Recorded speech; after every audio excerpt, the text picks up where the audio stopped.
War of Three Kingdoms has started, the setup process has started, and hence the portal has opened up. The heroes are available in the portal. I thought I will just quickly run through the heroes and I will do that legendary, epic, and rare heroes separately. Just my thoughts I want to share about these heroes, how I have directly used some of them, and I will not go into more technical details of the stats and stuff like that because that is available, and there is no point in me treating whoever is watching this video like a classroom nursery kid. I mean, each of us is smart enough to read a few of the things. I would rather discuss some of the utility aspects. So let's dive in. I would like to start with this great graphics, beautiful Diacha. She's a healer, fast speed, dark hero, and really charming. Sorcerer class, so of course the talent comes into play of dropping mana of any enemy by 50%, which means being fast, her turns will be also faster, and that really has its own impact in slowing down. And because it's random, some key heroes get slowed down, and that can change the course of the hit from a win and loss perspective. But before I proceed forward, let me just cover the Kingdom family bonus. The good thing of the family bonus in the Kingdom family is bonus is available for one hero also. So it's one, two, and three heroes.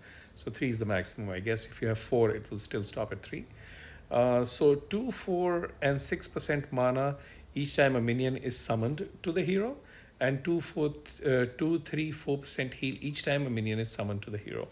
So the family bonus adds this according to the percentage and the hero at play, mana, and heal based on the minions summoned for the hero. We go down to the stats. I would say balanced stats in terms of attack, defense, and HP. But the key point is in terms of the special, it's really charming. Recovers 35% health for all allies, summons a lackey minion, and I would say comparatively this minion is more strong, 15 HP and 19% attack. And each time the lackey minion hits, it steals a random dispellable buff from the enemy. So if, say, for example, I take Diacha to face, say, 5 taunt heroes. I mean, all those taunt guys will start pop, losing their taunts, active taunts, very quickly to each minion hit. That's how easy she makes those buffs to go. Or if there's an attack buff, it's stolen. So she is like the Hatter, steals buffs which can be used by the self. It is way more powerful than Dispel as a special. So that's this one, and she was really chased. Even I made efforts to get her, I did get. I moved to Lubu. So Lubu is a 5-star barbarian, Three Kingdoms hero. Again, I would say balanced stats. Slow speed. Special is called Disrupting Charge. What makes this guy good is he is a hit-all hero. Of course, slow fellows are given at least a hit 3 or a hit all design. So that's there. What he does, apart from hitting all, is summons a find minion, mercenary find, for all enemies. Find damages 48% every turn and steals up to 32% of its target's max health. So I would say that's painful. But the thing that he does after that is even more crazy. The mercenary finds target is immune to new buffs as long as the target has mercenary finds, which means if this find is there on, say, a taunt hero or an attack up hero, I mean, that buff is just not going to start. So technically, he does something that Onyx does preemptively. So so Lubu stops buffs from activating. That is unique. We move forward to the next one. This is the new fellow in the portal, Liu Bei. The moment I click Druid class, which means minion comes into play, Druids give out minions. The talent node I meant. I would say a good balanced stats. And his special is called, this is a nature hero, his special is called Call to Arms. So, okay, that sounds very British English. Call to arms. But so I'll skip the joke part. It may not be hilarious to some. Deals 340 damage to target and nearby enemy. So he's a hit 3 guy. And he calls for, summons a soldier minion with 9 HP and 10 and 17 attack, which is way less than what Diacha's minions do. So it's a slimmy minion. And this minion gives its owner the ability to counter attack with 50% of the damage received for as long as the minion. So I think what happens is whenever there is a minion active on the hero and there is an attack that comes, minion absorbs the attack, dies, or saves the hero from the attack. So this is a slimmy minion, so it won't be able to take all the attack, but the counter attack helps. So maybe this minion may survive for an extra turn and hence keep the special of 50% reduced damage because of counter attack going back to the attacker stays on. So, and it cannot be dispelled. So that's a good part to have instead of just a plain Jane minion. Going forward, we go to this guy, and he's the hero that I really like because I have him, I use him, and very powerful fellow. So Guan Yu, paladin, which means automatically his defense gets reinforced because of his talent.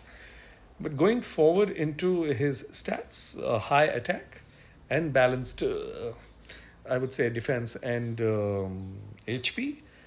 Defense is a little on the lower side, but paladin class takes care of that.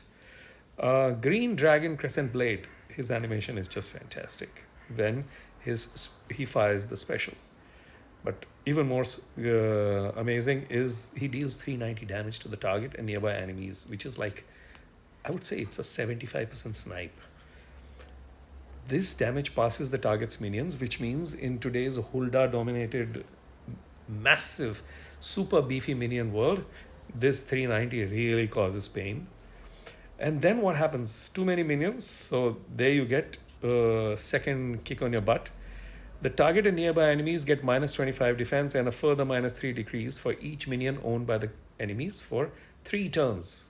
And this can go up to minus 70%. So if all the 5 fellows have got 3 minions each, then that's 15 minions. So 25 plus 15 into 3, 45, minus 70% defense to those 3 fellows. This effect can't be cleansed. So he's an excellent hero to have. Obviously, like certain other powerful heroes, depends on the situation that is going on in the game and opposition's minions. And they're against a heavy minion defense. This guy becomes an automatic choice in case you have good hero. We go forward, and here comes the Holy Sniper. He's fighter class, which makes him a little extra special because he revives. And when I'm thinking I have won, he just changes the whole game. Very high attack, and hence the balance on the defense being a little lower, and HP also being a little lower. Viper Blade. So his animation is also pretty good. He deals massive 530% damage to the target, absolute sniper, and kills, looking at that high attack. But he does something more. All allies reflect status ailments that affect defense back to the attacker for 3 turns.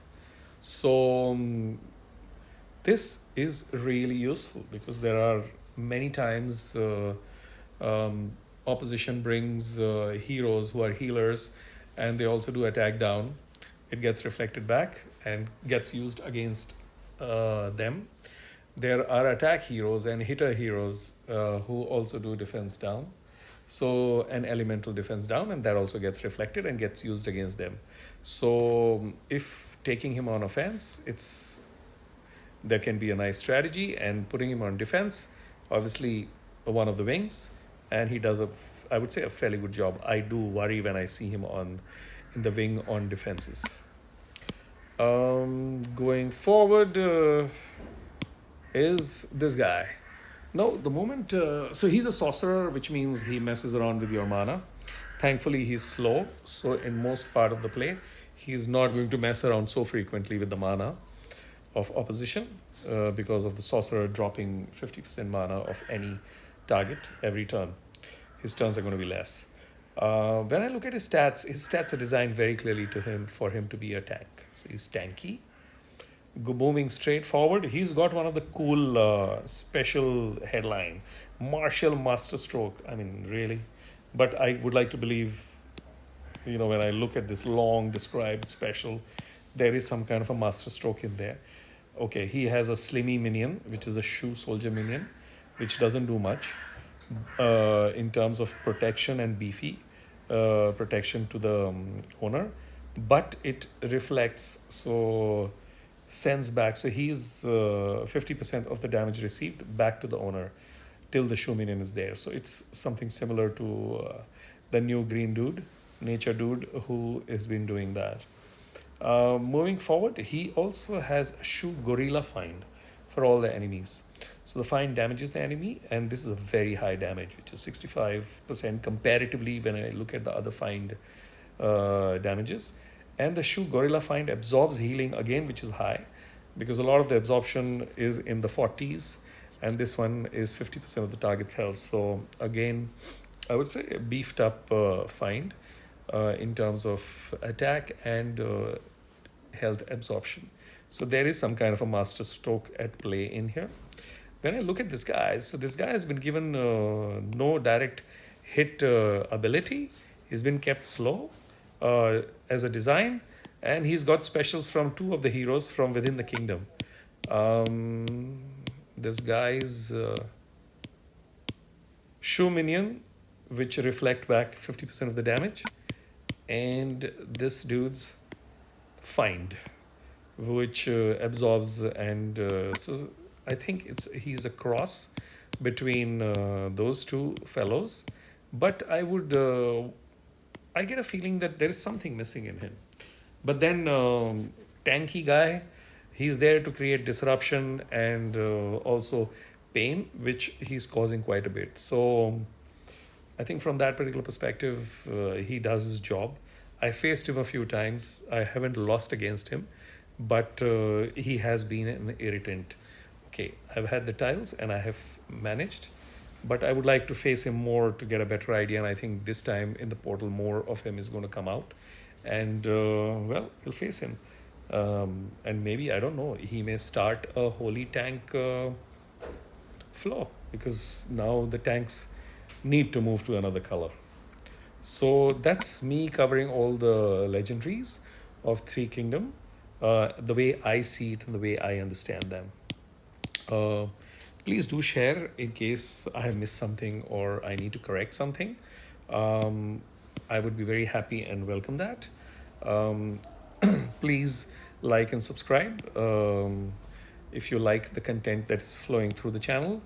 It'll motivate me and keep my enthusiasm up also.